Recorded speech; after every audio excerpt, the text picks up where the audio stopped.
What's going on, listeners? This is your host, Brother X. And before we get started with today's episode, I just want to let you know about this wonderful platform called Anchor. It is one of the number one free podcasting platforms that allows you to both not only record, edit, and design your podcast to your needs, where you're able to push out and distribute your podcast to all your listeners across all the different podcasting platforms, whether it is Apple Podcasts, Google Podcasts, Spotify, you name it, they are connected to it, and they're a wonderful platform. It's totally free. You can check them out at anchor.fm. And with that being said, guys, let's get into this.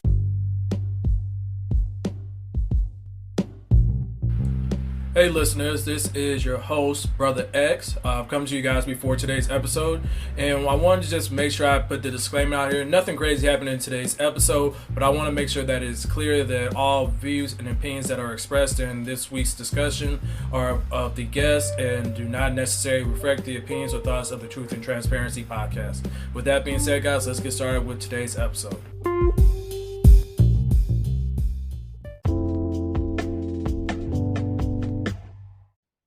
And welcome back to another episode of the Truth and Transparency podcast with your host, Brother X, and the culture sciences. And here on the Truth and Transparency podcast, we talk openly and honestly about everything between why people can't get right in 2023, why certain shows should just be left alone. But I'm gonna get back to that in just a moment. But first and foremost, we want to thank you guys for all the listen, shares, and subscribing and everything else. We've been growing pretty well. I noticed that we're doing decent numbers on our YouTube, but continue to check those out. All the social medias and our YouTube information will be in the show notes. With that being said, let me go ahead and introduce our guest. First and foremost, you know him, you love him. He just got off your daddy's private jet, doing some. Well, you know the rest. All right, Kelcie, introduce yourself. It is I, the one who will receive your father's inheritance. It's Kelcie in the building. Respect. And you know her, you love her. She's been watching a marathon of the Magic School Bus and her beige snuggie right now. Teacher Bae, introduce yourself. Hi, listeners. It's Teacher Bae back again. Respect. And you know him, you love him. My man knows the secret scroll to the ancient crab boil recipe himself. Mr. Smith, introduce yourself. You need paprika, some seasonal, a little bit of Old Bay, and apparently the Sunny D instead of the regular Simply Orange. Shout out to homeboy from Louisiana. We do not support that. That is not of us. That's not of us. Listeners, that's what we call an April Fool's joke just 2 months early. Anywho, it's your favorite Fed, Mr. Smith, also known as the Soundbite Poppy, also known as Mr. My name is Jeff. And I want to thank all the listeners for the comments, the place of subscriptions. Keep feeding us and we'll keep feeding y'all. Shout out to the Chaotic Culture Podcast for always showing us love and support. And keep protecting your mentals, folks. We're 2 months in and some crazy shit's already been happening. So protect your peace. Yeah. Just on that piece, I don't know if you're going to get into it in your sports center, but thoughts and prayers and frustrations and understanding prayers for all those who lost life at the shooting at Michigan State University recently. Our thoughts and our prayers go out to them. We tired. I know they're tired. And the craziest thing was apparently one of the students from, I believe it was from either the Parkland or the Sandy Hook shooting, is actually a student at the university right around the same time. I forget the exact details on that. It was Sandy Hook. Okay. Which, that is crazy. But we're protecting our mentals. We just want to make sure we acknowledge that. Well, what we also going to acknowledge is Coach of Scientists. You know our future children going to watch the Purple Dinosaur, right? Not this one. Why? What's wrong with this? We went back to the original. There is nothing wrong with what this one is. Like how this one look. What exactly? Listeners, what you don't understand is apparently, according to CNN Business, Barney is getting a reboot with a new look. Is he a cartoon or is he a man in a costume? I feel like it's going to be a cartoon. I don't like it. Why? It's different. It's not Barney. So Barney is back, and while Mattel has not officially confirmed it yet, we are guessing he still loves you. unlike some people who found out on February 15th. All right, toy I like giant the other Mattel. version. That one. Wow, that's crazy. Hey, I was that kid, but I love Barney. That's really mean. All the same, basically, there was an announcement on Monday that Barney, the friendly and, let's be honest, cringeworthy to a large group of millennials who watch them as preschoolers, and to their parents, Purple Dinosaur is making a triumphant return to TVs and toy shelves next year. Thanks to the switch from live action to animation, he now also got great big eyes. So before we go, That's what it is. maybe. But Mr. Smith, because you were there when they first initially started the show, you were about, what do you say, like 10, 20 years old? You got jokes. I was only 103. Ah, that was more than I said, but that's beside the point. You got any thoughts about that? Again, I always look at some of the creators of this now generation, and I just keep telling myself, y'all really ran out of fucking ideas because you just keep reusing the ones that we grew up with.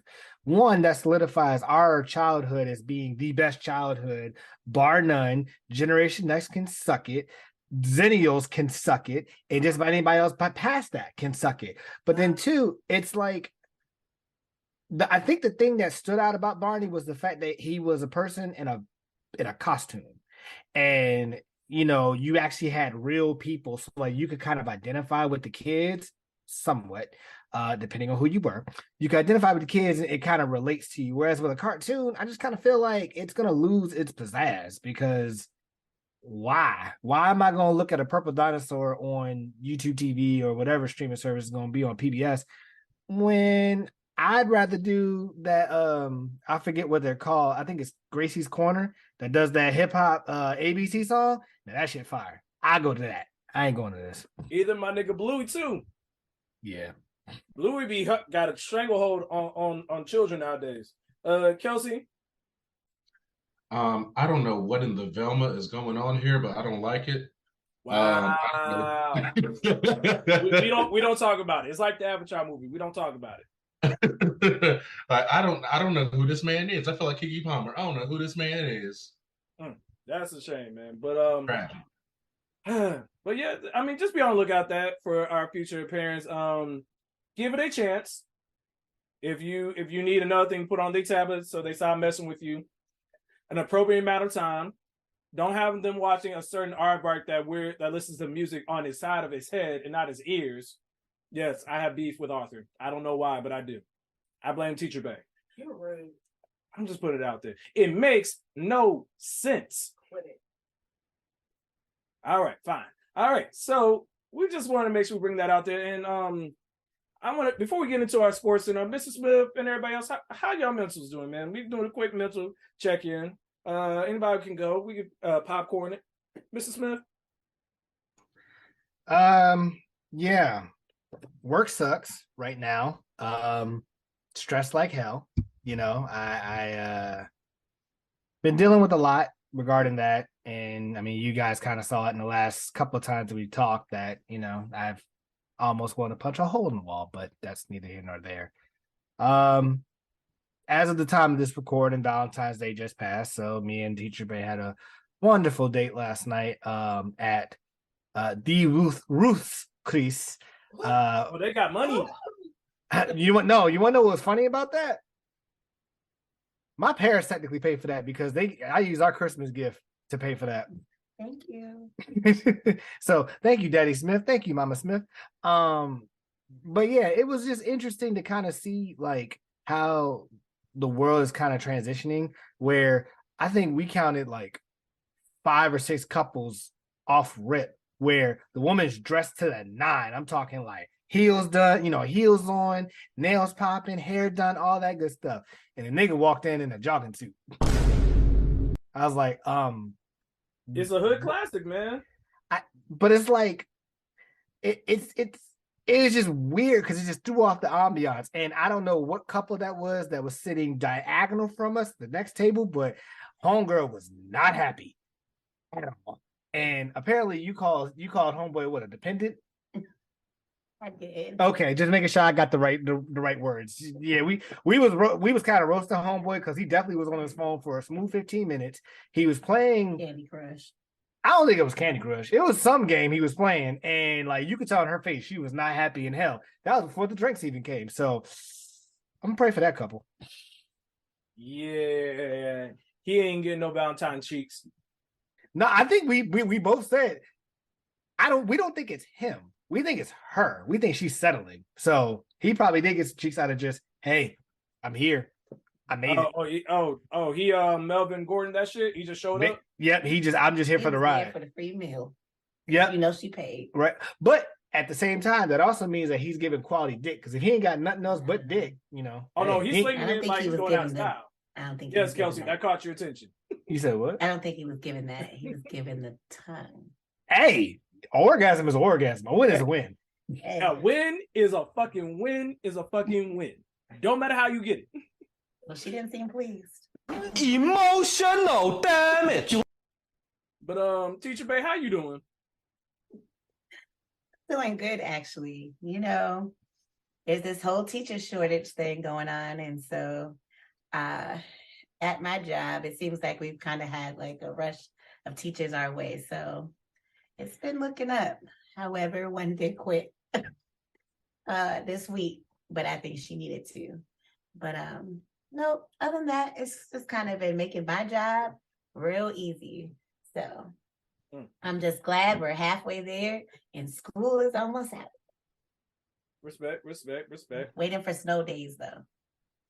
I don't know what those are, man. I miss those. Can we just get one? Just one. One ice storm. I know. That's for one ice storm. They're gonna last 2 weeks. Oh, that's good. They tell us we don't get snow. I'm about to say we get ice. We get black ice, not the stuff that you put in your car. Kelcie, how are you doing? I am doing quite well. I'm starting a new job soon, so I'm looking forward to that. That's very exciting. I think I'm most excited about leaving the mental stress of my last job behind in the dust. So, doing pretty great. All right. Coach of Scientist, how you feeling? You know, just taking one bite at a time. Shout out to Pastor P. I'm doing the same, man. Listeners, for those who don't know, had my family up here with us for the past few days. Mama X had to go up to New York for we had a death in the family. So she had to go up there. So my brother has been staying with us. I don't talk about him often, but it's been good to have fellowship with him and spend time with him. But rest in power to my great aunt Mildred. I love you, and the very limited amount of time that I got to know you. I pray that we had a great relationship. But overall, I'm okay. Just having some downtime has allowed me to kind of reflect on some things, and I hopefully be able to implement some changes within my personal life. So we're gonna see, man. Besides that, I'm doing pretty well. But you know what I do need? I do need that copyrighted music. Mrs. Smith.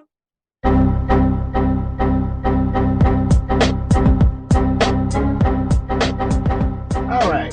So it's only two real things of significance, and you know, I've actually kind of worked on it this past week, listeners. So I'm not gonna try to keep it as long as I did last time. So this past week we had the Super Bowl, or in the event of Kelcie, we had a concert surrounded by a game, basically.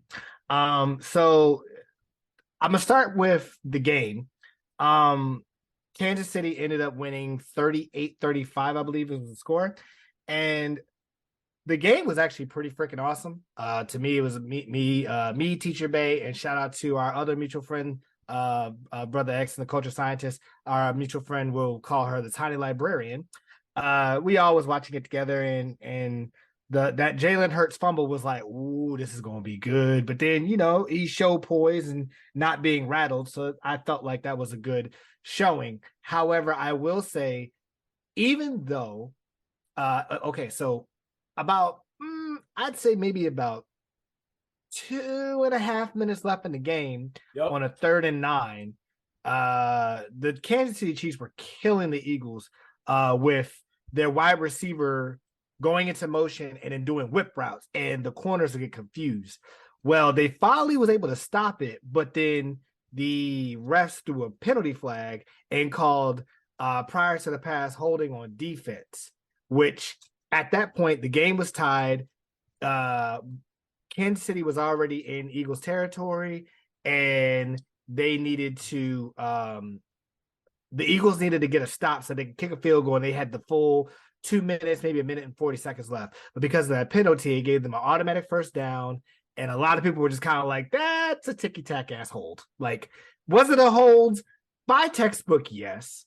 But would I call that with 2 minutes left to decide the Super Bowl? Me personally, no, I wouldn't. I shouldn't. I shan't. Either way, at that point, the Kansas City Chiefs are trying to run out the clock. And the Eagles actually did the best thing they could, was like, let him score. And shout out to Jarrett McKinnon for having the situational proudness to be like, I'm going to slide down at the 2-yard line and stop inbounds to make sure the clock still runs. To which Kansas City ended up kicking a field goal and squib kick to the Eagles, who ended up losing the game. Patrick Mahomes got his second Super Bowl MVP. So obviously that 10-year, $450 million contract, Kansas City is eating really well off of it. So, you know, the Super Bowl was good. Commercials were,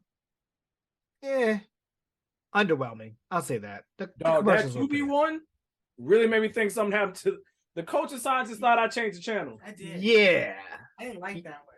Yeah, so like, but the crazy part is when the Tubi commercial came on and it flipped, I immediately was like, I'm the one that has the remote, and I know it's not me because the remote is sitting on the table. We all can see it, and then all of us is kind of looking like, someone got access to our TV, and I'm like, I feel like this is a commercial, and then lo and behold, it was. I said, okay, clever. You guys are assholes. I'm sure you done started some fights in some people's houses because of this, but you know, whatever.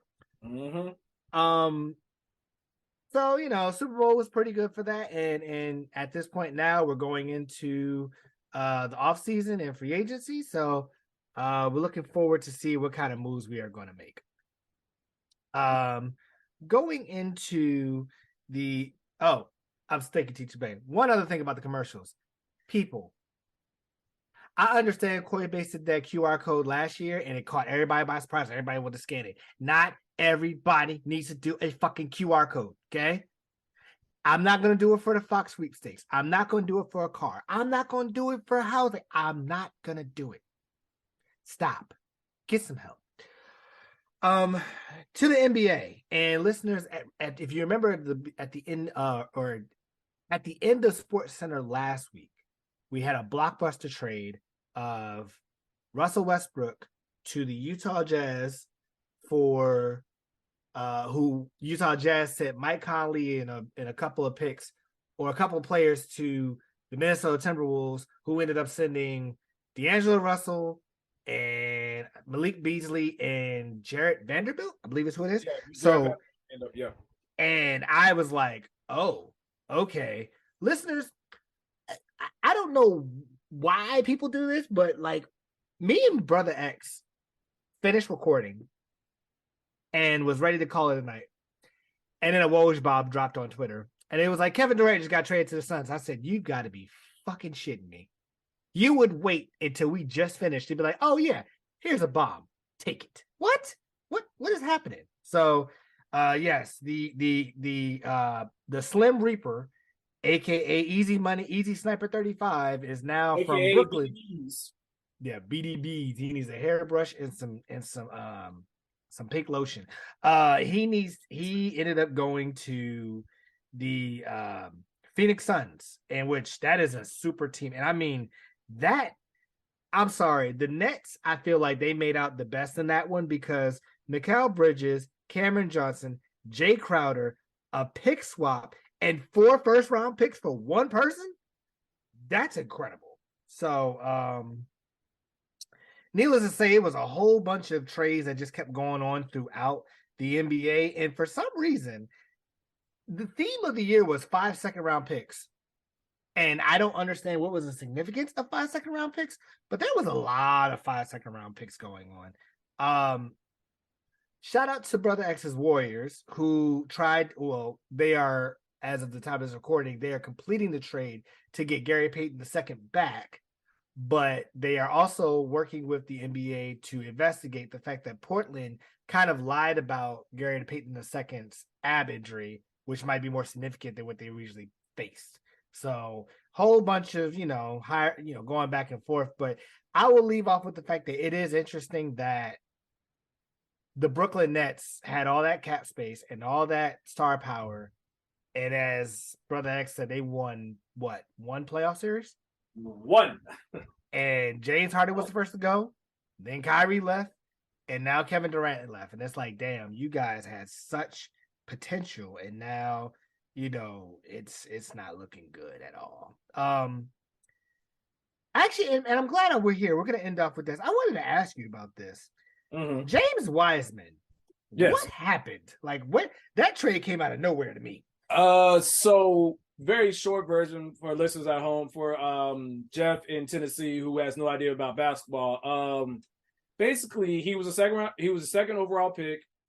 The Warriors have been trying to add big men for a while now, but they haven't had a lot of luck developing them.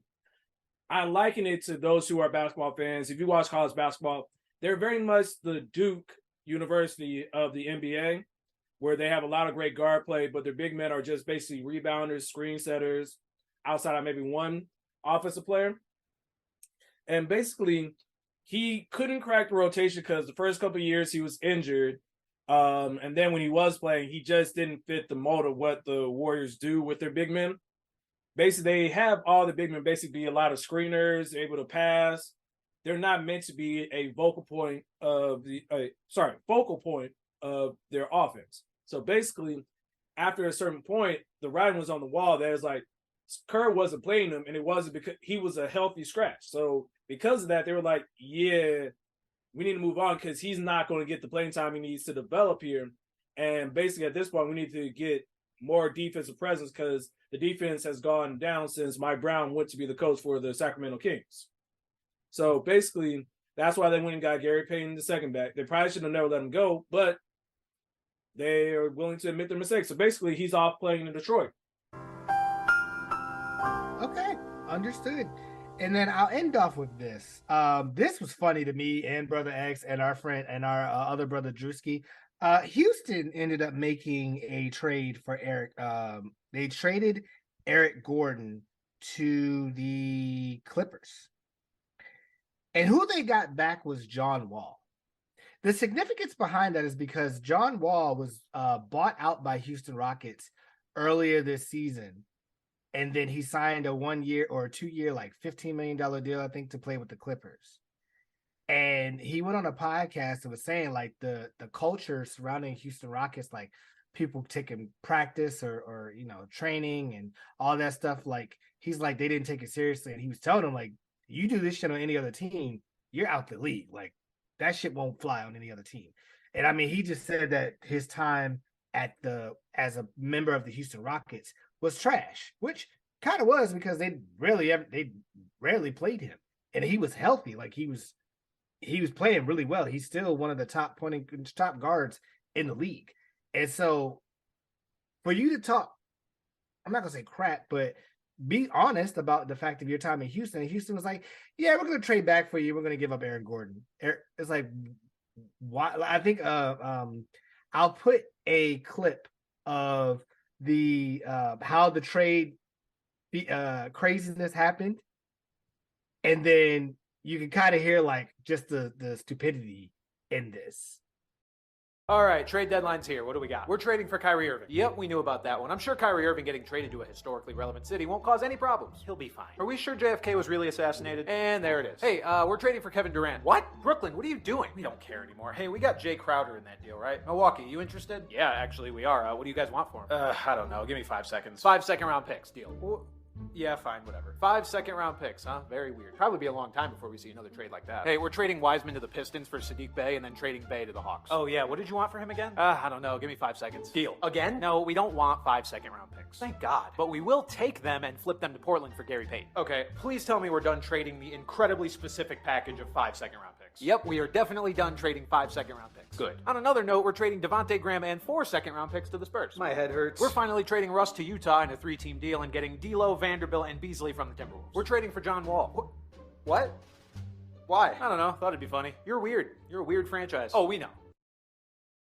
But yeah, outside of that, that is all that I have for SportsCenter. And if you have any other NFL questions, comments, or just want to learn more, hit up my boy Red Wolf on his YouTube. His link will be in the description below.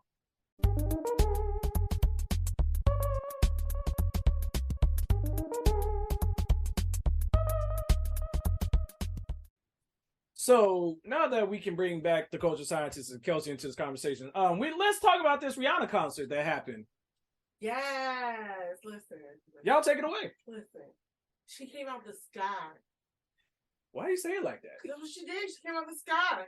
She was playing Super Smash Brothers. Sure. Those who get the reference, you get it. That is a fucking phenomenal reference. I'm sorry. I'm gonna just say that I'm gonna let y'all can have this whole segment, but anybody that plays Super Smash Brothers know that whole goddamn stage looked like Final Destination on Super Smash Brothers. I was just waiting for a home run bat or the Megaton hammer to drop down and somebody get knocked off stage and just hear game. That's all I was waiting for. Respect. But yes, you had your thoughts about the concert, culture scientist? I mean, that was just me. That was like overall. I was gonna let Kelcie take over, and then I also was gonna say I want him to say the big part. Like I was excited about. Oh, by all means, go away. So I loved the halftime show. It was obviously the only reason why I was even at a Super Bowl party in the first place. I still don't know who was playing, and I still don't know who won. Don't care. But the halftime show was phenomenal. Rihanna did what needed to be done. I, like the rest of the world, had no idea she was pregnant. And I've been hearing this rumor online that she allegedly did not tell the halftime show producers or committee or whatever that she was pregnant. And that I want to believe that that's true, because that is such a Rihanna move. Like, she's just so like one of the baddest bitches out here, and like a fucking billionaire, can do whatever she wants. And I find it very hard to believe that the halftime committee would have agreed to have her that high in the air if they had actually known that she was pregnant. So I don't know if that's true, but I love that. Oh, she had that. They had that harness on her on that stage, so you definitely can tell that part. They did. They still weren't gonna drop Rihanna. Oh yeah, no. But apparently, shout out to whoever I saw it on the internet streets. But apparently, she is in a relationship with a rapper by the name of ASAP Rocky, and someone made the joke. I guess apparently that's why they call him ASAP, because my man did not even wait the recommended amount of time before he was like, "Oh, let's get some shots up in the gym real quick." Barely. If you get the reference, you get the reference. Listen, look, he learned everything from me, because what I do teach in my How to Be a Hoe classes is that once they become a billionaire, you need to lock them down. So yeah, he took my class and he learned everything from me. So good job. Fair enough. Now, is your program considered a master's, PhD? I don't know, what school is this being taught at? Currently it's a master's program, because, like the Joker said, when you're good at something, you never do it for free. So fair enough. Yeah. At some point, I need you to come out with a curriculum list for the specific major, so we can post that out for all of our listeners to be in tune with. Because we always say money, Absolutely. Donation. dinero, dollar bills, y'all. cheese, Stripper dollars. loaf, Out. money, Bands. make her dance. All right, we're done. But yes, shout out to Rihanna. And for those there's some people who are saying like she wasn't doing enough. Like, one, You didn't do it. and everybody's talking about, oh, she didn't do enough. She wasn't moving a whole lot. First and foremost, someone said that the people in white for her performance were the white blood cells coming to protect the infection. That shit was hilarious. Mr. Smith. someone else said on Twitter that they were the sperm cells going to the egg, and I was like, "Hey, yo!" But I mean, the fact that she's pregnant again, I was like, "Touche." I can't argue against that. But the fact that she had so many, well, we all know she had hits. Like even before she became a billionaire, she had hits. If she wanted to have a long music career, she could have done that. But the crazy part about it was, and I was talking to the coach of sciences about it, near the end, she had like 2 or 3 songs back to back where it's like, damn, if Kanye didn't Kanye the way Kanye's, he would have been out there performing. And you know, good and well, a good third of her hits had to do with Kanye. Mm-hmm. But Kanye the way he does. So it's literally one of those things. Yeah, she definitely did some songs that I wasn't expecting. I'm still really hyped at the fact that she opened up with "Bitch Better Have My Money," which is my favorite song. Yeah. Obviously. But yeah, I'm surprised that she did Pour It Up, but hey, not mad at it.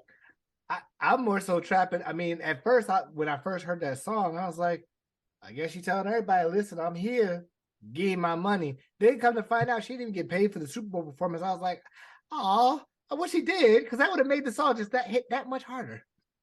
Yeah, you never get paid for the performance. That's ironically one of the very few things that I know about the Super Bowl is that the halftime performers don't get paid. He's like, no. We're gonna get your views, but we ain't gonna pay you. Yeah. You get the publicity off of it. Because you definitely saw her check her makeup with the Savage Fenty and all that. So you knew what it was. Man, and she ain't shit for that too. She ain't shit for that. Like with everybody at my Super Bowl party, well, most of us were there for Rihanna. So we all just laughed when that part happened. You knew she gonna get her plug in one way or the other. Of course. Freaking Yeah, so that's just a great thing that we wanted to just kind of give its own little small segment. But now we're going to go ahead and get into the new and probably permanent segment of Brother X is streaming, where Brother X talks about the shows that he is streaming on all of the streaming sites. So this week I have a show for you guys called Physical 100. For those who are into Survivor-esque type games or television shows, or reality shows to be more specific, Physical 100 is a ongoing reality competition series on Netflix. The survival show was created by an NBC producer, Jang Ho Ji. It premiered January 24, 2023 and airs every Tuesday. I want to say that's about 9 p.m. or 9 a.m. our time. But basically, the format is broken down to 100 competitors with well-developed physical attributes go head-to-head and each go head-to-head against each other in various individual and team challenges of strength, agility, and strategy. Then the event is built like a tournament. Following each trial, participants are eliminated until one is remaining and they win 300 million won. Or is it won? I believe that's the currency. Mr. Smith got money. He knows. The lies you tell. But again, that is Physical 100. For those who want to enjoy those type of competition shows, it's a great watch. For those who want a lot of eye candy for men, Kelcie, I'm looking at you. Yeah, you can definitely check it out. Like I said, it premiered on Netflix and they release a new episode every Tuesday. So definitely check it out. I think they're almost to near the end, so you may be able to marathon it. But yeah, definitely check that out. Yeah. So what we're gonna do now is go to a new segment, or not a new segment, reoccurring segment, which is Now Mind You. Now, mind you, for those who do not know, it is part of the Black vernacular when we explain a story or tell a story. And we want to tell you a key or vital part of that story. So we're going to start with a very key one in the story that we're like, oh, when your personal decisions come back to not necessarily haunt you, but you have to deal with the ramifications of your choices. Coach of Scientist, would you like to read this first one?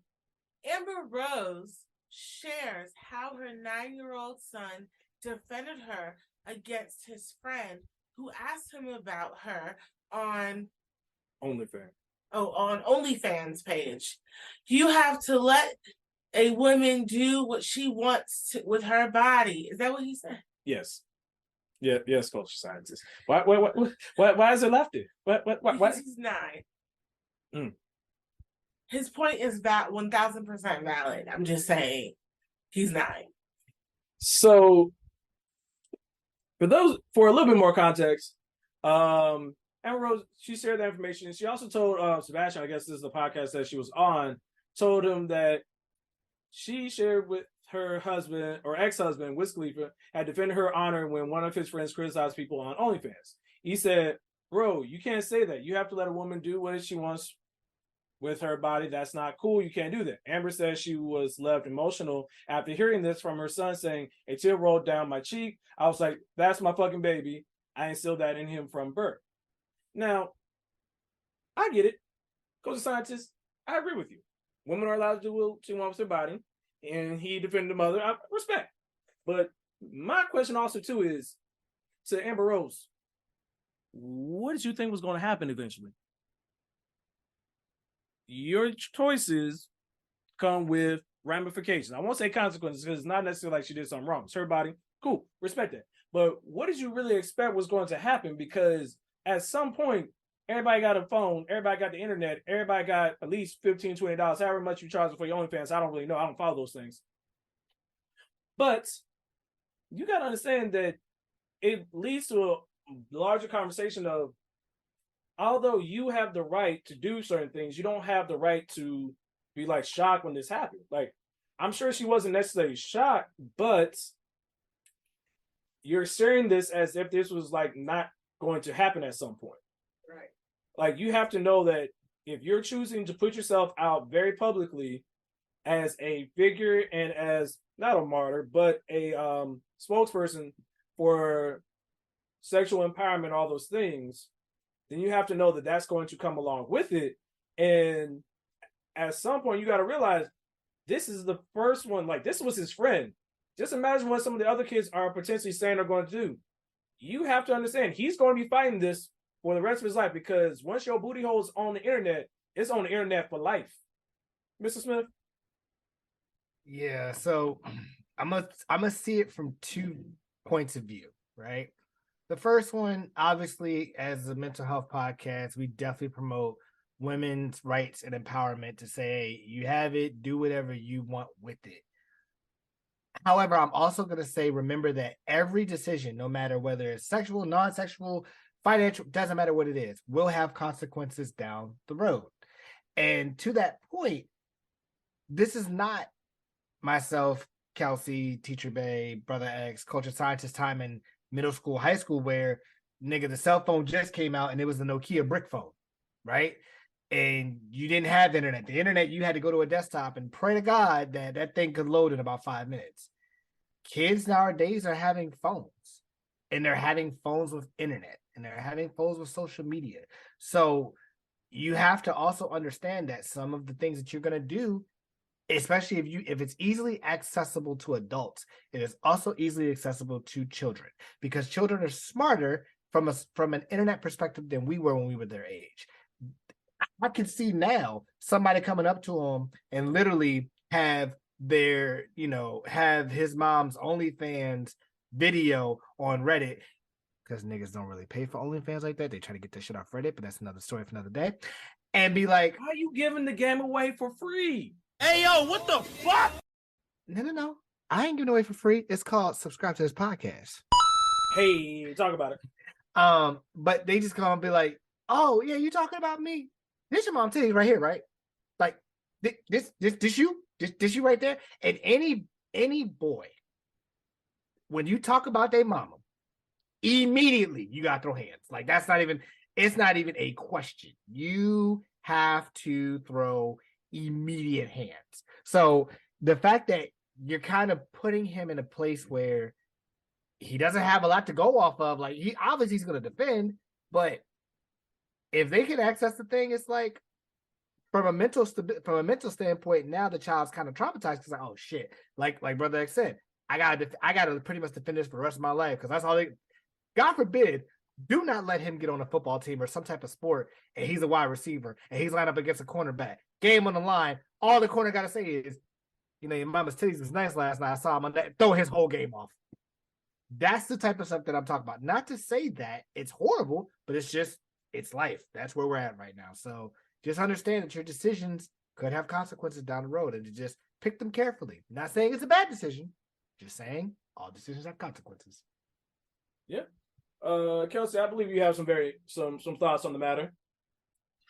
Yeah, it's a very unfortunate situation, because it's great that he defended his mom, but Yeah, there's a simple fact that he's 9, and this is something that sex workers these days, particularly sex workers with children, have to like think about more and more, because the world has become fully digital. And I mean, children are given like an iPhone or a smartphone or an iPad like immediately as a way to like, here, take this in the corner, go do that, and don't bother me for a while. That's what I would do with the kid anyway. I don't know what to do with children. Pretty And much, yeah. Pretty much, yeah. but yeah, so now they're like growing up with the internet, and they're going to be able to do a lot more on it than we can, because this isn't like 20 years ago when like you could essentially like, you know, post a picture online and maybe nobody finds it. These days, you know, you have to be a lot more careful. And I mean, it wouldn't bother me because I know I'm not having kids, so I don't really give a shit who finds my nudes online, allegedly, if they exist. But Right, of course, redacted. I'm about to say, blur that last part out, Mr. Smith. but yeah, it's just an unfortunate reality that we have to deal with because of the digital age that we're in. Yeah. Teacher Bae, do you have any thoughts? Yeah, I'm just still kind of baffled a little bit that she's just kind of proud about it. Again, I get that, he was defending, his mom, and, she's a little bit proud of that. But again, he's 9 years old, as we mentioned. He shouldn't have to be worrying about that at that age. And the fact that she's just like a tear rolled down my cheek, that's my fucking baby. Like, girl, we want him to be proud that he's getting his education, that he's got, some A's on his report card. I mean, it's all, I don't know. I'm just going to leave it like that, but it's kind of sad. I think that it speaks to a lot bigger point that I think we're going to get to a little bit later into this episode, where it's like, you as a parent, and granted, I'm not a parent as of yet, not that I'm aware of any way, shape, or form. Ain't that right, culture scientist? No. All right. So ultimately, I think that it lends itself to the conversation of how are you educating your child, and understanding the responsibility that you have brought a life into this world, and you, whether you like it or not, you play a role in the effect on what quality of life that person has. So if you aren't cognizant of, if I make this decision now, how will it play out in the future?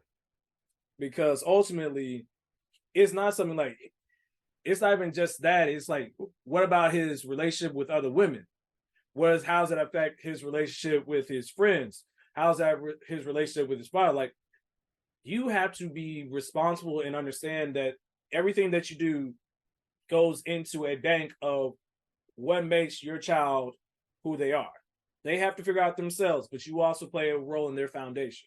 But more on that later. Next, we want to actually take some time. Now, I believe, was this? Yes. Oh, another favorite state. Culture scientist, did you know that we like stories from Texas as much as Florida? Yep, sure do. So apparently, Texas man arrested for stealing 2 monkeys from Dallas Zoo says he'll do it again if released. Yes, culture scientist. Did he say why he stole the monkeys? I'm glad that you asked. Mr. Smith, can you play the clip? An unbelievable adventure over the last 3-4 weeks. So much has happened at the Dallas Zoo in the last month, but the president, Greg Hudson, is relieved. So glad that the animals are back and safe. Dallas police say Davion Irvin stole 2 monkeys from the Dallas Zoo last week by hopping a fence at night and cutting a mesh barrier in the monkey's habitat. He is facing 6 counts of animal cruelty charges. Now, the zoo is making changes. Looking at, everything from fences to cameras. And surveillance video helped them get an image of the suspect fast. Came from some of the cameras that we had installed that week. With the new camera systems to employees being asked odd questions by the suspect. Zoo officials tell us it's thanks to the quick-thinking employees here at the zoo who noticed Devion Irvin's mannerisms and how he was acting. Court documents say Devion asked odd questions about where to get monkeys, and he told police once he's released, he would steal animals from the zoo again. Coach Scientist, you had a question. I did. So, why did he have intention to hurt the monkeys?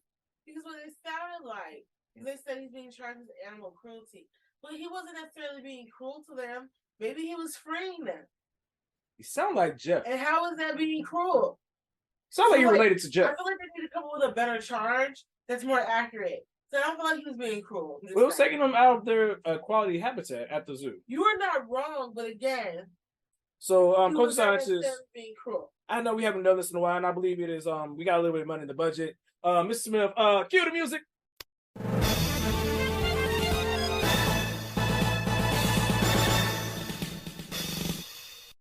Motherfuck Studios, we are back. I believe I'm going to be the zookeeper, and I'm gonna need you to be our friend here, the monkey kidnapper. So I'll be the monkey. Because it's Black History Month, we're not allowed to be monkeys in Black History Month. Nigga! Who's telling a story about monkey? Fine, you can be the monkeys. I'll be the guy that's going to make the point. Let's go. Okay, so trying to see how you doing. Are you enjoying everything down here at the Dallas Zoo? Yes, I am, sir. Yes. Okay, it seems like you've taken an interest in some of our monkeys. Is that correct? I mean, sir, I'm just curious on what's happening over here. You know, I just want to know. How do the monkeys? Is there a way for monkeys escaping? No, we actually do pretty well. We have some nice cameras that keep track of like what the monkeys are doing. Make sure they're not going too crazy. Okay. Like make sure they're eating and they're having some rest time. Cameras, you said. Yes, cameras. Yes, it's very correct. Yes, like you see that right over there, right there. You see it. Like my whole face. Like right as you're looking at it right now, it's getting your face right here. You can see my eyeballs too. Yes, it can see your whole face right there. My Doritos are right here. Yes, the Doritos. Yes. I don't know where you got Doritos. We try to keep food away from the animals that aren't healthy for them. Yes. I thought monkeys like Doritos. No, they're not like pit bulls. You don't feed them like pit bulls. So what do they like to eat? Bananas, nuts, fruits. Yes. Okay. Yes. So like, how are they afraid to be touched? I don't know. We like to tell all of our visitors to not touch the animals, especially or take them out of their natural habitat or where they're staying. But their natural habitat is Africa. But right now, their habitat that they're living in now is here. Or Brazil. But right now it's Dallas, Texas. Or anywhere else there's an actual jungle. Sir, I'm starting to become a little bit concerned with the way you are expressing your questions. I'm just showing concern for the monkeys. Sir, it is almost time. The zoo closes in about 15-20 minutes. I have to go take it. But they're my friends. But how did you become my friends? How did you become friends with them? Because I see them every day and we talk and they like me. Sir, I'm very confused. I feel like I may have seen you before, but why are you coming here every day? You have seen me before. I've not seen you before. Are you sure? Because we got you on the camera. I was looking at it earlier. Look. You know what, sir? I gotta go take care and go feed the orangutans real quick. What? Sir, make sure you make your way to the exit as we leave. Sure thing, sir. All right. A few moments later. I know this fool did not just take these goddamn monkeys. Time out. What was the monkeys' names again? I don't know the monkeys' names. Oh. And what the fuck studios is over. Mr. Smith. You two are fucking stupid. That's all I'm gonna say right now. That's hilarious. But no, just to fill in some context for the listeners. So number one, the guy took the monkeys because he quote unquote liked the monkeys and wanted to free them. Number two, to answer the culture scientist's question, the monkeys' names were Bella and Finn. Okay. So Bella and Flip. Finn. Finn. Okay. Mm-hmm. So like he came back and he said, "Hey Bella and Finn, I got some bananas. I got some bananas for you. Come on through the hole." My man got on a Nike tracksuit.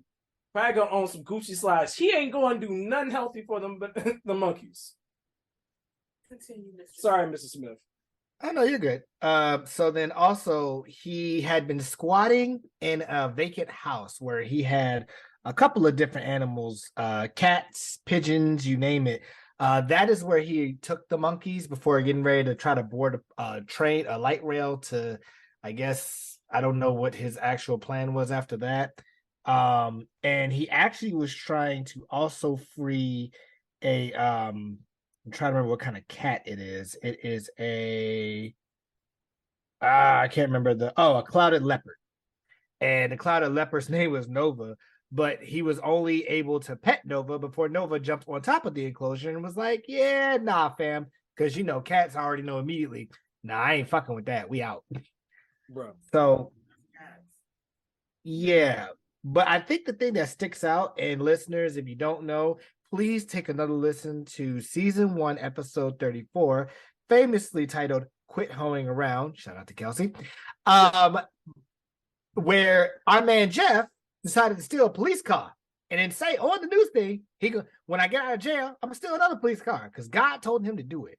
That's pretty much what this nigga sound like. He sound like Jeff season 3, except instead of a police car, it's 2 monkeys and a clouded leopard. Yes, Teacher Bae. That sounds like he's pulling a Noah's Ark. He's getting 2 from every animal. No, Teacher. God told him to do it, just like Jeff said. Oh man, they know each other. They must be cousins. They gotta be cousins. They're cousins. They're cousins. This is ridiculous. I don't like any monkeys except for Curious George. But yeah. Can we say that during Black History Month? You're the only one thinking it that way. I'm just saying, we're trying to make sure we don't get canceled. All right, George is a nice character for kids. It is a brown monkey being taken care of by a white man. He's actually very smart. He's very curious, and he actually stimulates young people's minds. He's actually teaching the white man sometimes. Is he though? Yes. Is he though? I don't trust a big man who has a tall yellow hat like that. I don't trust. He's never really around. So wait, you're saying that Curious George is teaching the white man? So this is Black Panther, Curious George edition? That's what we doing? We just teach the white man everything? He's teaching the white man and the kids, whether they white or black. He's smart. We'll have a deep dive in this in one of our future bonus episodes. Who knows? All right. Before we move on, Kelcie, do you have any thoughts? I'm just kind of shocked at how often God tells people to do some crazy shit. You're not. And I'm gonna leave you with that. I'm about to say you are not wrong. Wow, this is some nice quality air. This air be airing, man. Now to move on to a little bit slightly more serious topic. For those who don't know, I don't know where Kelcie stands on this after one of his one of his former flings, Boothang Sneaky Links. Apparently Idris Elba, the actor, who explained that he no longer wants to be called a black actor. Shut up. Let's go ahead and get a little bit more into it. Idris Elba does not want to be defined or constrained. The celebrated actor is getting candid about his thoughts on race, racism, and equality in Hollywood. Speaking with Esquire UK while promoting his forthcoming film, Luther, The Fallen Sun, Elba opened up about how he no longer refers to himself as a black actor and prefers to be considered on the merits of his talent. I stopped describing myself as a black actor when I realized it put me in a box. Elba shared. We've got to grow. Our skin is no more than that. It's just skin. Elba explained, of course, I am a member of the black community. You say a prominent one, but when I go to America, I'm a prominent member of the British community. If we spend half the time not talking about the differences but the similarities between us, the entire planet would have a shift in the way we deal with each other. As humans, we are obsessed with race, and that obsession can really hinder people's aspirations, hinder people's growth. I will reflect. Racism should be a topic of discussion. Sure, racism is very real, but from my perspective, it's only powerful as you allow it to be. Go ahead, Coach Scientist. This feels really, really reminiscent of a young lady. Okay, first and foremost, I get the whole perspective, and I respect the people's perspective who do no longer want to be considered black. And I personally don't fully understand it, but I don't need to understand it to respect it all the time. I get that you have your reasons, you explain to me your reasons, and cool. However, This is coming to me, what it sounds like, from a point of privilege. Oh, very much so. You are and this is coming again, you coming to America. Once again, America and all these other countries, unfortunately, racism plays a large amount of things. And yes, we play into racism a lot because that's what it is. It's in the DNA of this country. It's in the DNA of this country, and it's in the DNA of this world. Unlike the other countries who do not necessarily want to recognize what they do, they have more of what is considered microaggressions. America just does it more on micro and macro, in my humble opinion. And it's just very reminiscent of a young lady who also said there was no racism where she came from. And I wanted to slap her crazy. Like, honestly, I think it's fucking ironic that a black man from Great Britain, the fucking stereotype of colonizer, in so many ways had the audacity to say that, because ultimately, it's like Coach Science said, you are very privileged to be able to say that. And additionally, because realistically, you may not say it, you may not want to be put in that box, but when they talk about, oh yeah, that black actor, when they're in the casting rooms, yeah, want that black, they're talking about you. You are a black actor. You have that responsibility. You can't take your skin off. It's the difference between saying, oh yes, I'm an actor. That is a job that you choose to do. Not that you don't get to take off being black. You can't just say, I'm no longer black. We are not white. We can't just take off our responsibility when we feel like it. He's able to turn off his British accent. Right. Like, congratulations, you can turn that off. But when you look at you, fortunately, you are a person of color. At least it recognize that. I'm a person of color actor. Something. But to just go away and say, oh, I'm just an actor, that's stupid. I'm sorry. Like, you are in a... The only reason why you can do that is because you've had a level of fame. Because I promise you, if you're talking about any up-and-coming actor, do you get considered as a black actor, or you have to look in these casting rooms, oh, I'm trying to have this black guy or play this role, whatever the case may be, they're going to say black in the casting calls. You just are lucky enough now that you have enough experience where you don't have to deal with it. Mr. Smith? So when I first read this, I thought about it as a space where he doesn't want to be labeled as like the black actor in the black movies, right? So pretty much he does, even though we know he's more than this, he doesn't want to just be black famous. And listeners, if you don't know what I mean, think of Tyler Perry movies. That's pretty much black famous to me. Now, do they get some hitters every once in a while, i.e. Taraji P. Henson in a Acrimony? Yes. But a lot of the people that you know, like, I don't remember the old girl's name. I just know her as Angela from the Tyler Perry movies, along with Marcus. Thank you. I only can see her in black movies. I don't see her in the crossover ones. At the same rate, you could look at that at Kevin Hart. Kevin Hart, you would always think of as always in the funny movies, right? So movies like Ride Along and Get Hard and stuff like that. But then you'll see him switch over to movies like Fatherhood and Me Time, where he's actually taking a different approach. But then as I read more into it, and he showed like, oh, well, you know, we've got to grow. It's just skin. I then started to switch over to Brother X and Culture Scientist, where it's like, yeah, the difference is like we talked about in previous episodes when it was the Blue Lives Matter. They can take that blue off. Yeah. You can't take your black skin off, my nigga. So you are that black actor, whether you like it or not. And to Brother X and Culture Scientist credit, when you're not in the room, that's what they gonna say. A good example, and I'm sure everyone can agree with this, when it came to the Grammys and Beyonce got snubbed, you wanna know what they said? Oh, that black album. No, we ain't gonna do that. We're gonna do Harry Styles. That's what they see. It don't matter what you try to do to make them grow. The biggest thing I can take from this is what my uncle said. If they are not willing to put in the work to learn, there is no point for you to even try, because they have already made their decision. And it's obviously that they've made their decision. They're still going to look at you as a black actor because you're black. Whether you take the most serious role, whether you do Takers 2, yeah, you lived in Takers, so yeah, whether you do Takers 2 or whatever, you're going to be that black actor. Now, you're not going to be like pigeonholed, but you're black. Understand that. And just use that to, instead of you saying, well, it's only as powerful as you allow it to be that person that can open up the floor for other black actors to come in and take more prominent roles. Right. I give you a prime example. If Denzel Washington said, "Oh, I just want to be recognized as an actor," and didn't go out of his way to pave the way for other Black actors, you don't have Chadwick Boseman. Point blank. Period.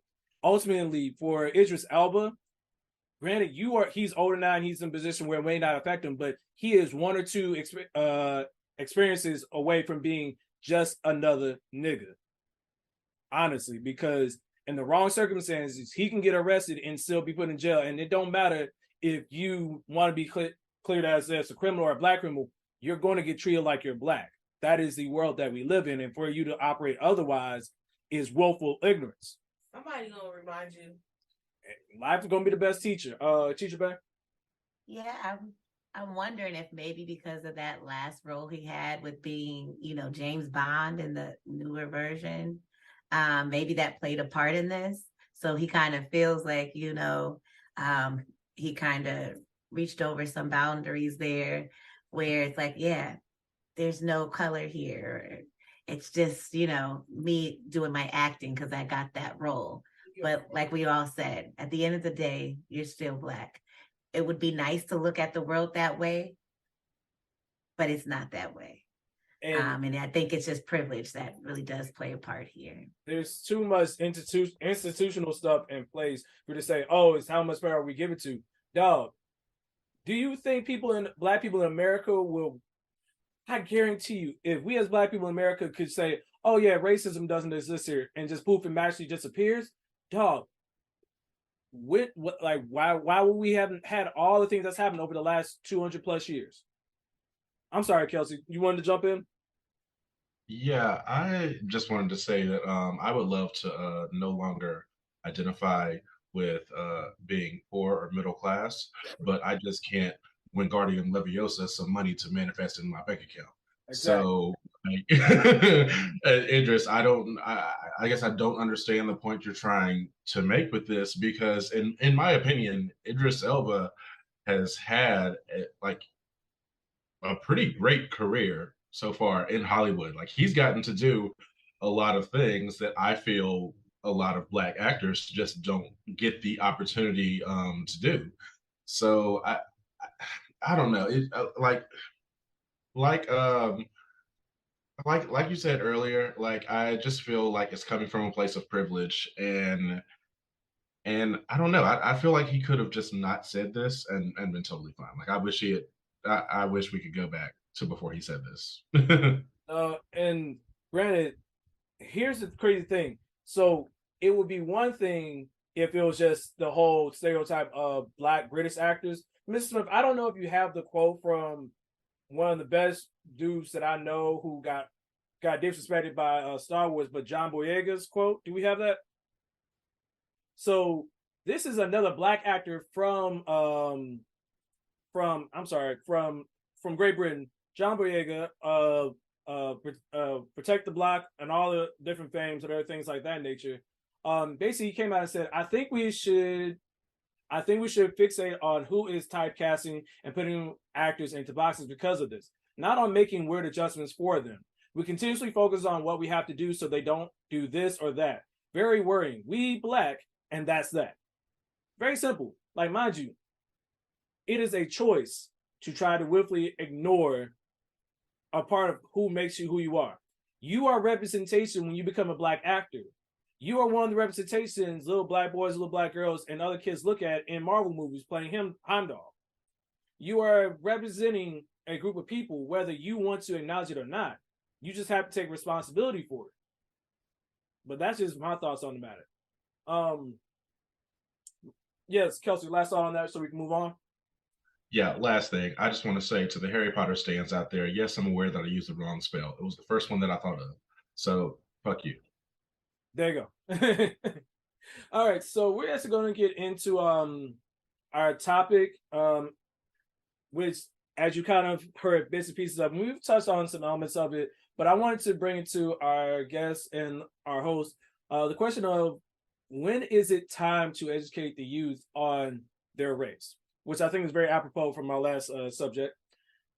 I think what comes to this conversation, and mind you, there's plenty of examples that we've seen now where people are trying to just will away racism or being identified as Black, which is crazy to me because you could go the Sammy Sosa route and be a lot easier. You could bleach your skin and you won't have to go with half of trying to jump through mental gymnastics to try to explain yourself or to pacify certain audiences. So I wanted to bring this clip or bring this particular story to your attention. For those who don't know, two people, Manuel Acho and is a former NFL player. I say that loosely because he only had like a cup of coffee in the NFL before leaving there. And you have Van Lathan, a very well-known, I believe he was former worker for what is it? The news network, the one that be killing people off early. Basically, he is a former news reporter as researcher, and he has a podcast called Higher Learning, where he himself as well as Rachel Lindsay, I'm mispronouncing it, I apologize. But basically, they had an interesting conversation. So I want to read this to you, give you guys a little bit more insight. So FS1's Manuel Acho has been no stranger to heated public arguments in recent years. He found himself in the midst of another one on Friday following an appearance on the Ringer's Higher Learning podcast last week. Acho appeared on the January 20th episode of the program, which is hosted by Van Lathan Jr. and Rachel Lindsay. Am I saying that right? Because I'm really going to be fair. Okay, thank you. The latter of which who worked with Acho at ESPN and had advocated for him to be a host of The Bachelor, which she had been a contestant on. That's neither here nor there. The uncomfortable conversations with a Black man host ended up having a very uncomfortable conversation with Lathan and Lindsay, specifically over the state of race in America and the way that Acho discussed issues on his program, focusing his efforts on white audiences over Black ones. Acho defended his style by saying that he had specific insight into conversations around race because of his background. Listeners, for those who do not know, he is of Nigerian descent, but we'll get to that in just a moment. He said, when white people say, well, racism doesn't exist, I know why they say that, he said Acho on the show, because I've been in them rooms when they say that. Acho said in the clip, when I kick it with Black folks and they're like, all white people are racist, I know why you say that. All the while, I have the privilege and luxury of not having generational trauma of slavery in America because my parents were born in Nigeria. So my method is removing some of the sting because I don't have that sting and trying to deliver it in a manner that people can receive it. I'm gonna let that marinate for a moment, but Lathan took offense to that, obviously, and he said, let me tell you why you just offended me, Lathan said.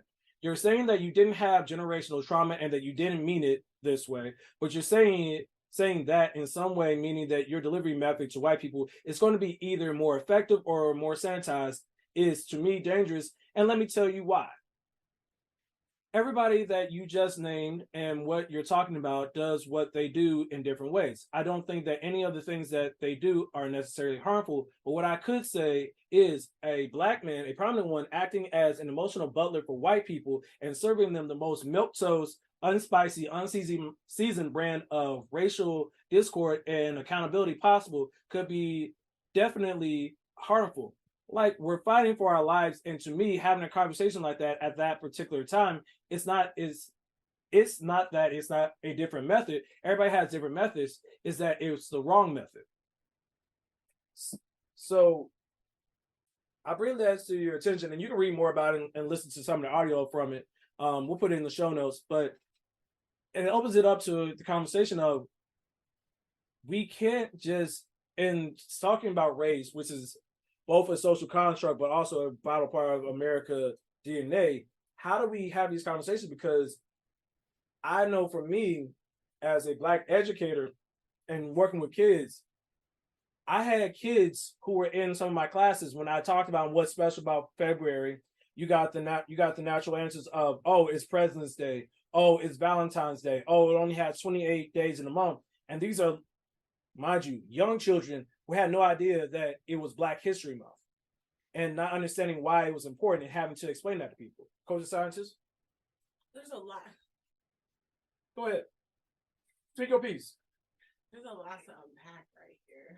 Yeah, we here. We in the trust tree. Right now. If you got that reference, yeah, got that reference. But for real, there's a lot to unpack. Okay. My point that I really want to say is something that stood out to me that maybe we can address later is that he stated that he didn't have to have the generational curses like that we've had in America. I feel like I'm offended because it's telling me, to me, he's coming off, I had a better childhood than you. I had a better upbringing than you. I didn't have to go through the things that you had to do. But however, I also sometimes look at how other cultures are brought up sometimes. And I worry about how they're brought up sometimes. So you won't worry about how I'm brought up.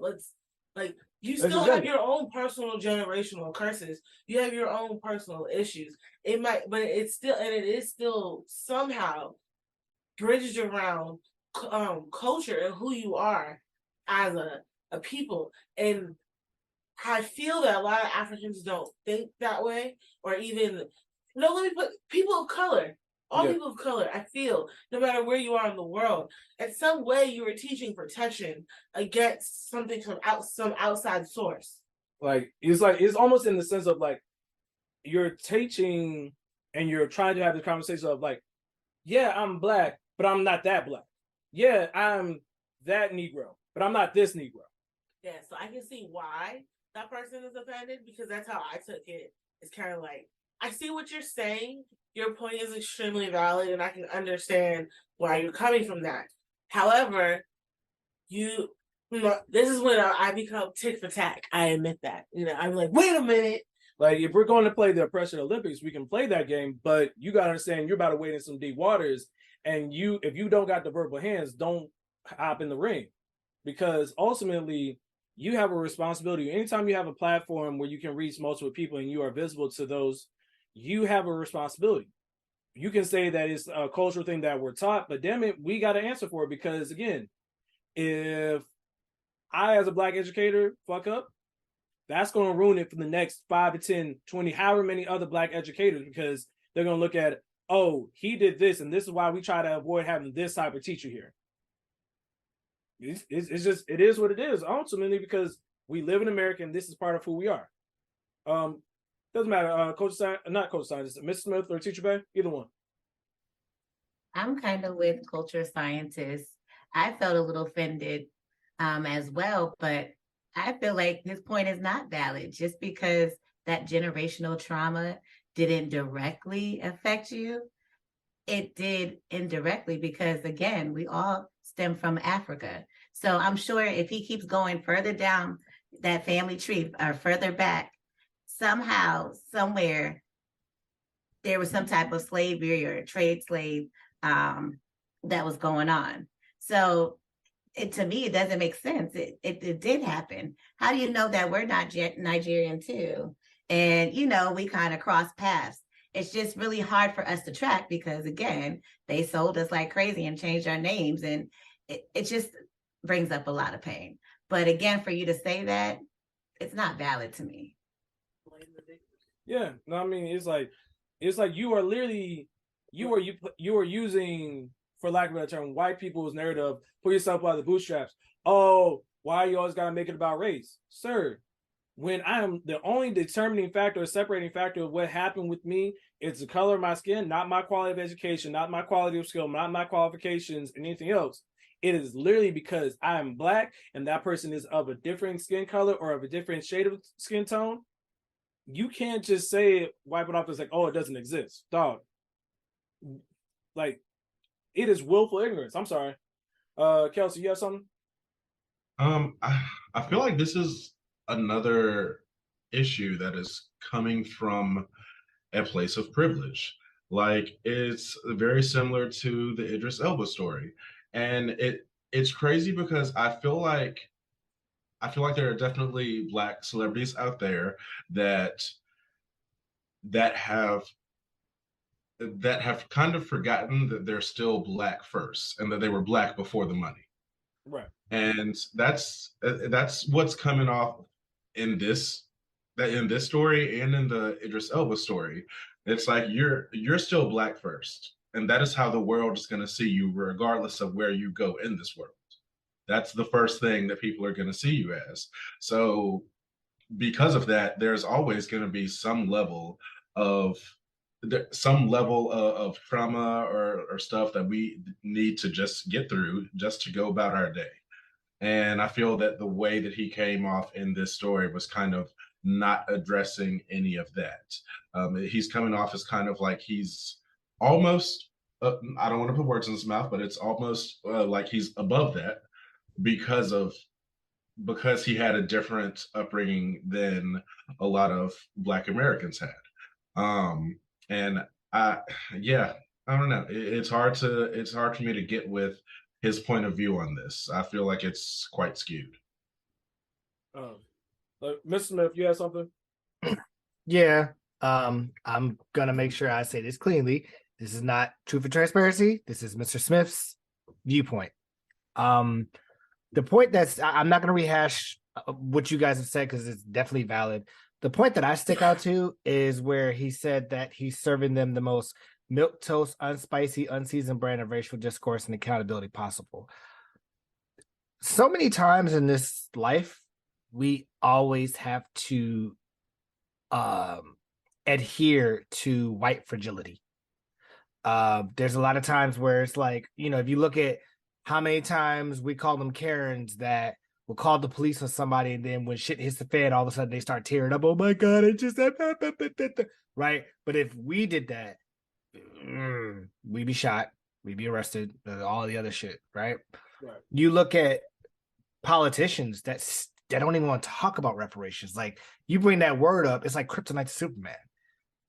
I don't really understand why it is so hard to talk about it when you guys have your race is the race of atrocities. Look at the Black Plague, look at the Holocaust, look at slavery, look at the transatlantic slave trade. Like, all of this was due to white people. And the moment that you understand that, just like how South Africans and Africans had to deal with apartheid, the moment that we actually can be better, but understand that history is always going to water down the stuff to make it seem not so bad. But you're talking about people that got thrown from ships in the middle of going from Africa to America to be enslaved. Oh, you don't like this? I'm going to kill you.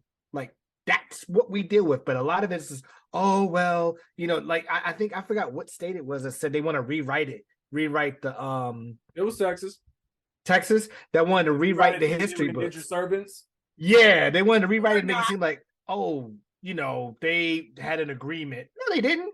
Niggas got genocided. Like, they got smallpox and a whole bunch of, they did that. And I don't know why you guys are so hell-bent on trying to protect it. Just acknowledge what you did. Like, that's really it. If you really want to be real with it, Black people always say we want reparations, and trust me, people, we do. We want the money and the acres. Yup. But the first thing, honestly, is just acknowledgement. If you actually, and this goes for anything, like even without race, we could take this to relationships, friendships, communication. The first step in resolving a conflict is acknowledgement of the conflict. Yep. That is the biggest thing of all. So the fact that it's, slavery was so long ago, I don't even remember it. Like, nigga, y'all still got Jim Crow laws that affected people in the 60s. I still have parents and relatives that can remember when they had to be, that they couldn't go to certain towns because they were sundown towns and white people would lynch them. We still have people living today that deal with that. So how are you going to tell me, oh, that don't exist no more, we are better, this, that, and third? You just want to milk over it because of your privilege. And that kind of goes into this, right? So because he didn't have that generational trauma, he's like, oh, I can talk to them in a way that they'll understand. No, you won't. Because they already made the understanding clear. They don't want to talk about it because it affects them. But you want to know what affects us? Getting killed in the street over a cigarette. Or a bad tag light. Or just because your ex-girlfriend of a police officer you're talking to.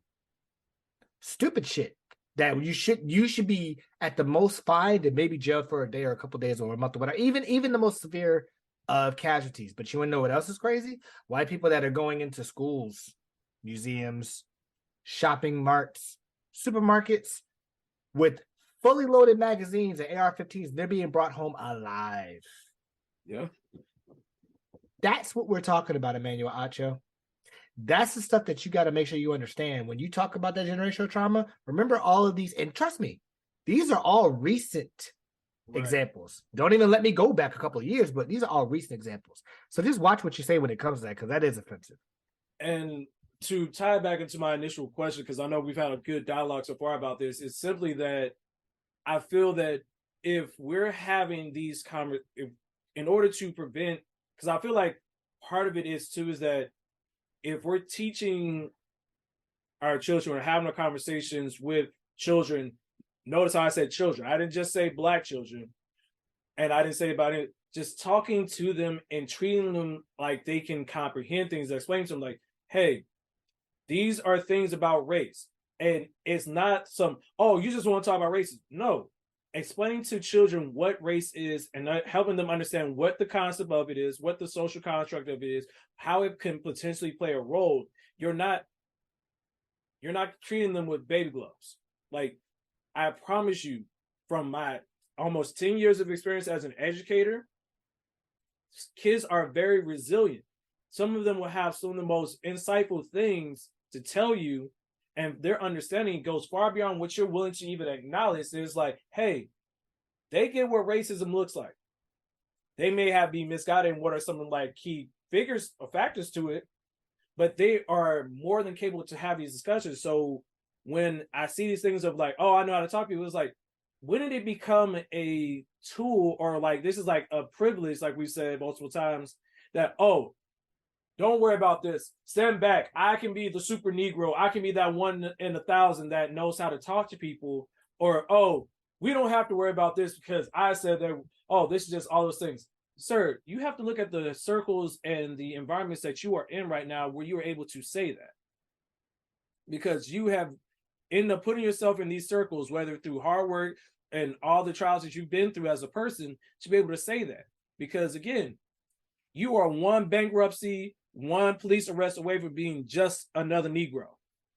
So let's rewind back. Oh, what tells you now? Okay. I also wanted to go back to your original question as well. When is it time to educate the youth on their race? And I also wanted to expand that in a way that will make all of the listeners uncomfortable.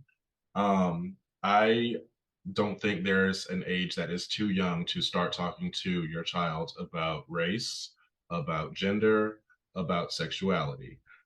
It's just like the Amber Rose story. I mean, if there's going to be a lot of people out there who are okay with the fact that her 9-year-old knows about her OnlyFans and is defending it to his friends. And yeah, those people are probably men. But if it's fine for him to know that at that young age, then he can absolutely know about race. He can absolutely be taught about sexuality and homosexuality and gender and all of that. Like I think the younger that we teach children, well, y'all, I'm not going to teach children anything, but the younger that y'all teach children, then the more, I don't know, I just feel the more like well-adjusted kids will become in the future. And also it makes a lot of things that we think are like kind of outside of the norm today. It makes it so these things are a part of the norm. And so there's not an issue when they go to high school and say they have like a gay kid in their class sitting right next to them. Now they know how to interact with that because they've had the conversations about it. And also my last point that I wanted to make about this, and this one, I want to direct it straight to the Christians out there listening. But if you think it is okay in your churches to tell a child that we are living in our last days, then you can absolutely tell a child about race and homosexuality and all of this stuff. Because surely telling a child that they're living in the last days isn't going to cause any expensive therapy bills or anything, right? Yeah. Jesus Christ. That is a whole conversation for another day. I'm putting that on the big board. We're gonna come back to that. I see where you're going with that. I appreciate that. Thank you. Teacher Bae, then we'll come back to the culture scientist. I also just wanted to piggyback off of what Brother X said about children being resilient, and which they really are. And again, I've been blessed to teach at a school where we can teach Black History Month, and we do with all ages. But it's definitely a great age to start is at around age 2 or 3, depending on how competent your child is and gets those type of information. But they really have lots of great books about Black Americans, and about Martin Luther King, Black figures. There we go, important Black figures that break it down even to for a toddler age. So I feel like you can just start there. And the kids, they're so smart. They just look at like, oh, okay, and they're asking all these questions. So they didn't like each other because of their skin color, and they're looking at the skin color, and they'll look in the classroom and, oh, okay, well, I love her, I love that. But it really pieces everything together, and children are smart. They can look at that and change it into a positive way. Then also, I just wanted to mention that it was so cute when we went to go visit my nephew. My nephew just learned about melanin. So he was just walking around the house like, yeah, I got melanin. You got melanin. Oh, you only got a little bit of melanin. Like, he was really learning about that. And it's just cute. And he understood what that meant for his age. Yeah. But yes. Go ahead, Coach Scientist. So you made multiple points of what I wanted to say, but you made the point about the melanin thing. So the scientist in me, when I was learning about, I was taking pathology class. That was one of my favorite classes. They were showing us the cells, and they show us like the melanocytes. That's what it's called, people. It's called melaninocytes. Can you spell that? No, not. All right, cool. And it's beautiful, and you can see they look purple. So I also like the picture because it's purple on the picture. And when you really just learn about it, it just like she said, her nephew said, it's, oh, you just have a little bit. I just have a lot more than you. That's all it, like, come on. That's all it is. And it's for protection. Yep. There's a reason why. There's a scientific reason. Like, come on, people. Right. And go ahead. I'm sorry. I wasn't. Go ahead. So to my taking it backwards, back to the original question about when is the right time. I remember, or I don't fully remember, my mom told me this, but apparently, so I'm a very proud adopted person. Mm-hmm. Very happy to admit this. But my mom is a little bit light skinned. She's light skinned like Brother X. A little. No. Are we really about to do this? She a little bit more. Are we really about to do this? She's about more yellow. Okay. However, so when I was younger, I asked her, "Hey, Mom, why are you white and I'm Black?" And I'm pretty sure this was like probably before the age of 5. Mm-hmm. So, I mean, what was I supposed to know? I'm looking at my mom who looks different than me. Right. And she's the one raising me. Right. So I was real confused. And and then she really confused me by telling me, I'm Black. And I was like, no, you're not. I definitely told her no, she was not. She's like, I'm just light skinned. There's different shades. So like, I think everybody has said, you should really start showing children early on, because there are people that look different. Right. And shout out to our little neighbors. I'm pretty sure they're like, hey, little Black neighbors, ever since he's a little baby, he knows that his neighbors are darker than his siblings. And I feel like that's a good thing. And, he likes the little rap music that I play when I come park my car. He comes running around the corner, teach them. It's better to teach because they're not born racist.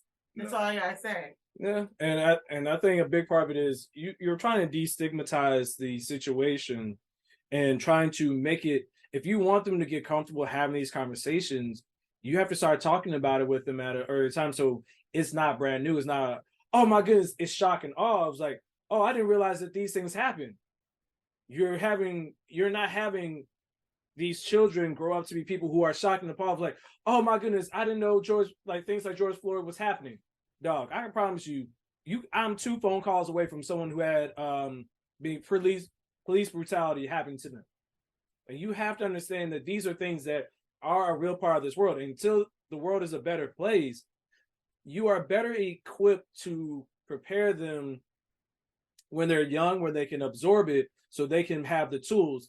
basically what you have to recognize, and I believe my father, God rest his soul, explained to me is that a lot of times you're creating the internal voice for the children so that when they get in the situations, they know how to handle, they can assess it, they can do critical thinking to be able to navigate these spaces without, one, endangering themselves, or two, possibly endangering others from a lack of knowledge or a lack of understanding of situational awareness. So to either deny that it exists or to say that you don't want to be put in the box when we don't have that luxury to operate in those spaces. Because I can guarantee you, fans and supporters of these high influence Black people who are saying we don't have to worry about these things, I propose you this. OJ did the same exact thing, and where'd that get him? Sheesh. In the immortal words of Jay-Z. I'm saying, I'm not Black, I'm OJ. Okay. Like, that's all you gotta know. That's all you gotta know from it. Like you gotta understand, like, this is a part of who you are. That is in the DNA of who you are. And I don't know how many different ways we can put it. Mr. Smith? I just want to put it on to this point. White people already do this in the way that we understand. And by white people, I want to make sure, because the white people that listen to this podcast, we know you get it. But those that are of the red state, you catch what I'm saying, they teach their children young that, oh, when you see this color, you should be fearful of it because they're aggressive, because they're this, putting all of these stigmas that are not substantiated properly. They already do that. If you look at a lot of classic documentaries, movies, pictures, all of that was taught. They weren't born like that. They were taught that. And if you look at some of the times in those same documentaries where a child would ask, but Pa, why? Why do we do this? There's not really a good answer, but they just get brainwashed to say, oh, if my parents say that this is what this is, that this is what it is, as opposed to being like, you know, in this day and age, we have more information, more access to be able to learn and try to correct those same behaviors. Hence why you have more white people coming out saying, oh shit, these people actually are going through this shit. Okay, it's not always a bad thing. Sometimes they just getting it because they Black. No, he's not a thug. No, he didn't run a red light.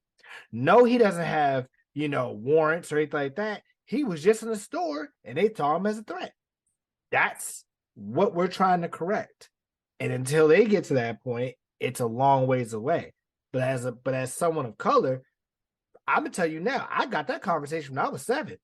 Mm-hmm. When they said you have to be twice as good to get half of what they get. Word to Daddy Pope. Like, that was a real statement that a lot of parents had to do, to be like, look, I'm gonna warn you now. It ain't gonna be easy when you come out this house and you gotta go into the real world. You already got my father. I love you, Daddy Smith. He always said it best. Nigga, when you leave this house, you already got 2 strikes. You Black and you a man. And he's my daddy said that. right. So it's like, you already got 2 strikes. So you got to tiptoe that line carefully. And that's some of the conversations that we as Black people have to have. But those that are of privilege, I'm not going to say white, I'm just going to say of privilege, they feel like, oh, I didn't know. Oh, I don't know because you have this privilege. But when you're able to have those conversations, regardless of your financial status, of your privilege, of your race, that'll make a lot of things work better in the world for years to come. But it takes all of us, not just Black people, not just white people, not Asian, Native Americans, Indigenous, don't matter. Africa, all of us have to have that conversation young, start them young, train them young, be accepting of all. I don't care if you gay. I don't care if you Black. I don't care if you a weapons hoarder. I don't care. Well, if you're a weapons hoarder, we got some questions, but conversation for another day. Another day. But in the aspect of race, that really will help for there to be an actual United Nations front and an actual good well-being on this earth, as long as she's, continues to keep rotating. Yeah. For however long that's going to be. Like, ultimately, in order for us to address the issue, we have to stop looking at things as a Band-Aid solution versus a full-on surgery organ replacement surgery. Like, you have to recognize that it takes a lot of work. And ultimately, let me make this very clear. When I say this, we're not just talking to the Black community, because we already do these things. We're talking to these other races. And let me make this very clear. My Hispanic community, you guys are not absolved from this. My Japanese, Korean races and all that stuff, you guys are not absolved of this, because you guys have your part to play too, because it's this separationism, or whatever we want to call it. You guys play a part in it too. And yes, you guys have had your struggles, but understand, just because you're not the one dealing with it, don't mean that you're not far off from it.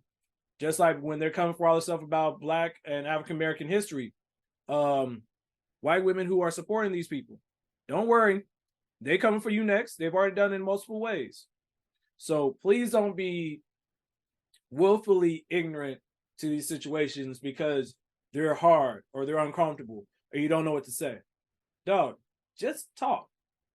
One of the things that I've learned with my brother and speaking with him and with everything that went on with my father was, you don't have to come up with some elaborate speech or like hand puppets or whatever the case would be. You legitimately just got to talk to them like they're a person. Hey, this is going on. I know that this can be challenging. This can affect you. But ultimately, here's how you could possibly handle it. It's okay if you're not sure how to handle it, but let's try to be mindful of it so it's not something that catches us off guard. And that's all that we're really looking for, is just talk to people, man. Genuinely have genuine conversations where you're not trying to talk from a place of, I'm above you. We're equals. We're both trying to educate each other and come to an understanding, not come to, you're right, I'm wrong. So I think that kind of works as a good transparent moment. And before we move forward, is there any other final thoughts? Because I think we had a really good dialogue with this. With that being said, guys, I want to thank our guests for coming on again. I think this is a great dialogue. I love when we're actually able to connect pieces of different stories, almost weave it into one cohesive thought. And I love just having these conversations because, I mean, these are things that I know for us, excluding Kelcie, because we know Kelcie not having kids. He's team fuck them kids, but that's not what we're talking about right now. But we have to get to the point where we're at that age where we're starting to family plan. We're starting to recognize that we have to start educating, if we haven't already done so, the next generation that comes behind us, because what happens with us, we took the lesson that we learned from the generation before us, and we're taking it and trying to pass it on to the next one. But we have to tweak it because the world that our parents and their generation lived in is not the world that we live in now in a lot of ways. So we can't keep doing the same things over and over again, expecting different results. That's the definition of insanity. So I'll leave you with that.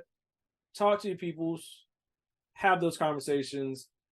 Don't be afraid to make mistakes. But if you have any thoughts or want to share your opinions or you want to disagree with us, you can always hit us up on our social media at the TNT Pod 123 on Twitter, Truth and Transparency Pod on Instagram, Truth and Transparency Pod on TikTok, the Truth and Transparency Podcast on Facebook, the Truth and Transparency Podcast on YouTube, and always email us your thoughts, opinions, eligible bachelors for Kelcie at truthandtransparencypod123@gmail.com, for the culture scientist, for Mrs. Smith, for Kelcie and Teacher Bae. If this podcast is no bigger than what it is right now, they are forever grateful. We are forever grateful. Our fans are forever grateful. And with that being said, guys, in more words, Pastor P, eat the elephant one bite at a time. Peace. Bye, y'all.